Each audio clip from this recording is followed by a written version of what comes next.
Hi and welcome back to another Tech Minds video. So here we have a couple of really cool devices. Now while they look the same, they have three major differences. Now if you haven't seen these before, this is the PicoAPRS, designed by Tanner DB1NTO, and it's currently being sold through Wimo, which is a major ham radio retailer based in Germany. Now, the primary design of the PicoAPRS, as the name suggests, is to perform as an APRS tracker. However, the PicoAPRS is actually much more than just a tracker.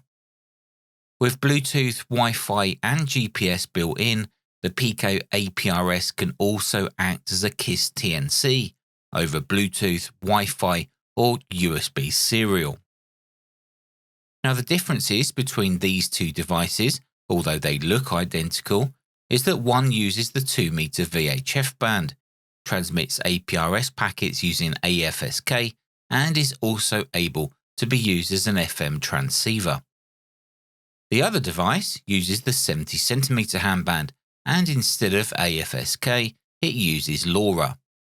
Now all of the other features and functions are the same as the 2 meter version, but without the FM transceiver feature.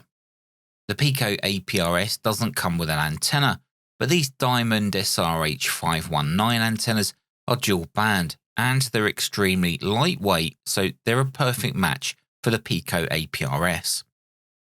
Now the removable rechargeable battery is located in the rear and it's easily accessible by removing the rear panel. The light-ion battery provides 3.7 volts with a capacity of 850 mAh. Now extra batteries and a desktop charger is also available as an optional extra, but charging the battery can be performed using the USB-C socket, which is located on the side of the PicoAPRS.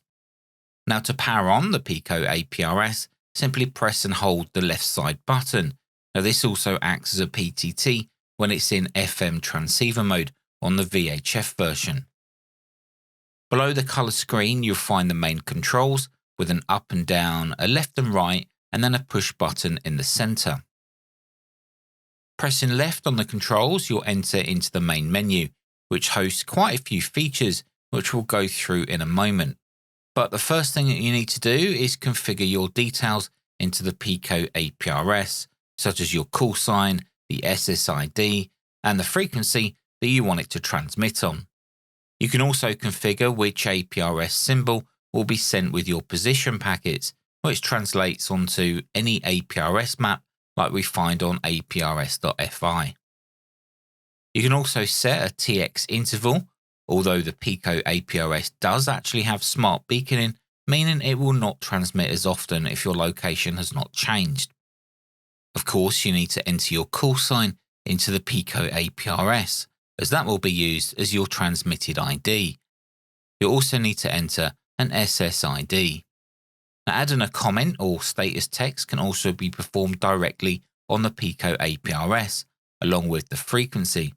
Now, here in the UK, we use 144.800 for APRS, so that can be entered extremely easy using the front panel controls. On the Lora version, we use a frequency of 439.9125 here in the UK, and it's exactly the same procedure to change the frequency as it is on the VHF version. Now, the main menu is icon driven, making it fairly easy to navigate through the features and functions. Now, as mentioned earlier, the PicoAPRS has a Wi-Fi option, which you have to set up within the Wi-Fi settings. Now, it allows you to scan for nearby Wi-Fi connections and then connect to them. However, the Wi-Fi is only connected when needed, like when performing a firmware update, acting as an RF to APRS iGate, or in web config mode. Now, after entering your Wi-Fi details, you can enable the web config feature, where the PicoAPRS will connect to your Wi-Fi and then provide a web server, which you can browse to on a computer which is on the same Wi-Fi network. Now, from the web page, you can edit up to 21 channels, meaning you can program in your local repeaters, including TX and RX CT/CSS subtones. At the bottom of the web page, you can also configure your APRS comment and status message text. Now, a neat little feature also available here is the ability to back up the entire PicoAPRS settings to a local file, and then if you need to, you can restore them at a later date if you have a requirement. Now, performing a firmware update is really easy and accessible via the main settings menu. Now, once activated, the PicoAPRS will connect to your Wi-Fi and then it will download and install any available updates, so there's no need to connect it to a computer and then use special programming software. It's all done automatically. The device mode menu allows you to choose which mode the PicoAPRS is in, and there is a few to choose from. Now, normally I guess you would use APRS mode, but as mentioned earlier, the VHF version has FM voice. Now let's activate that, and then what we'll do is we'll test the transmitted audio to see what it sounds like using an SDR receiver. This is M0DQW, Mike 0 Delta Quebec Whiskey, just testing the transmitted audio on the PicoAPRS handheld module transceiver using the FM transceiver feature. This is M0DQW, over. Now, while in the FM voice mode, you can use the controls to cycle through the stored memories. Now, these are the ones that we entered earlier in the web page.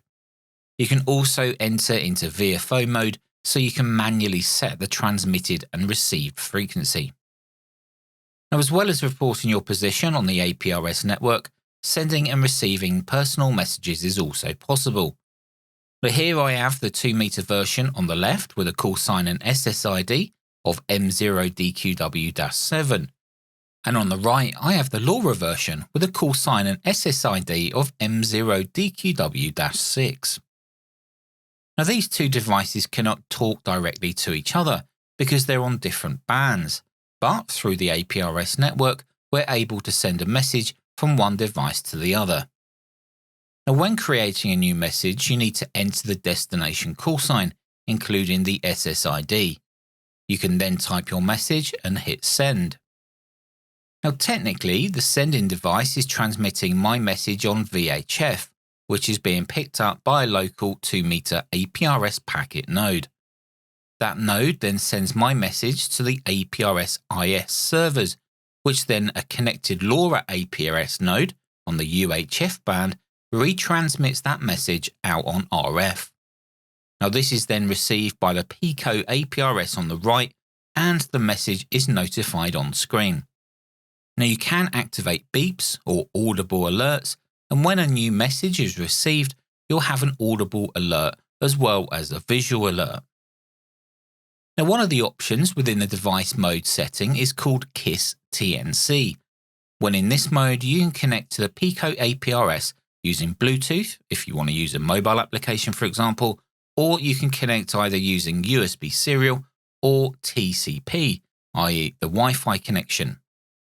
Now, with the PicoAPRS in Kiss TNC mode connected to my local Wi-Fi, I can use an application called Pinpoint, which will connect directly to the PicoAPRS and then display any received stations on a map, assuming they're sending their location. You can also use Pinpoint to send and receive messages between yourself and other stations on the APRS network. Now, Pinpoint is just one application of many. There's lots of different APRS applications available online. Now, in this example, I actually have my VHF PicoAPRS connected to my outside VHF antenna, which is up on the roof. And after a short while, you'll notice stations icons start to appear on the map. Now, as mentioned before, the LoRa version of the PicoAPRS has most features and functions the same as the VHF version. But if we look in the device mode page, we can see there are some modes omitted from the list. Now, this kind of makes sense since the VHF version uses AFSK within FM, and the LoRa version, well, it doesn't have any FM modulator. Now, the GPS stats page within the menu settings shows a variety of information, especially about how many GPS satellites are being used and even which types. Your exact coordinates can also be shown on screen, along with your calculated Maidenhead locator grid. There is a built-in compass along with a feature that lets you store your home location, meaning you can essentially set a waypoint and then be directed back to that waypoint if needed. A speedometer is also available and can be changed between kilometers an hour and miles per hour within the settings. Well, there you go, guys. That's the PicoAPRS. Now, I've not covered every single feature as it would make this video extremely long, but I have covered most of the important and usable features. While the cost of this little device is not cheap, it definitely packs a punch in terms of features. Now, before some of you start complaining about you can get XYZ for XYZ price, try and think about if whatever XYZ product you are thinking about has all of the features that the PicoAPRS has. Anyway, guys, thanks for watching, and I'll see you guys in the next video.